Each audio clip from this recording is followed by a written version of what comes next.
دوسری بات یہ ہے کہ عمر بھی بڑھ جاتی ہے. حدیث کے الفاظ ہے والدین کے خدمت کرنے والے کی عمر بڑھ جاتی ہے.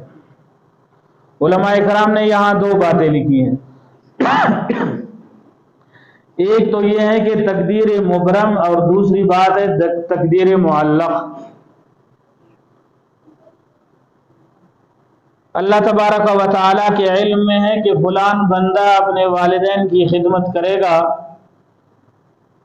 اس کی بدولت یعنی خدمت کی بدولت اللہ تبارک و تعالیٰ تقدیر معلق میں پھر اس کی عمر میں اضافہ فرما دیتے ہیں.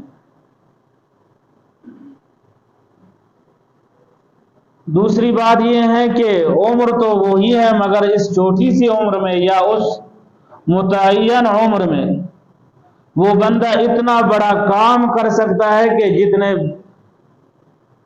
یعنی وہ لوگ اتنے کام کر سکتے نہیں ہے جتنا کہ یہ کام کر جاتا ہے. شاید میرے الفاظ ذرا مشکل ہو گئے تو آسانی کے لیے ایک مثال دے دیتا ہوں. دو آدمی ہیں، دونوں کی عمر 60 سال ہے. نظر دوڑانے پر پتہ چلا کہ ایک نے 60 میں سے اکثر اوقات مرض میں گزار دیا ہے. اپنی عمر میں وہ نہیں کر پایا جو کرنا چاہیے تھا. محتاجیوں میں گزار دیا، مرض میں گزار دیا، مفلسی میں گزار دیا.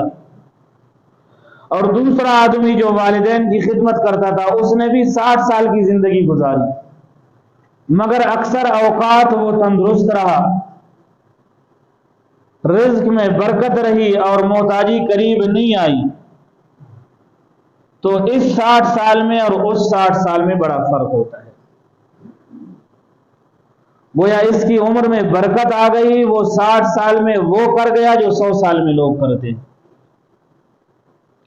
اور والدین کے نافرمان نے بھی 60 سال کی عمر گزار دی، مگر ظاہراً ایسا لگا جیسا کہ اس نے 25 سال کی زندگی گزار دی.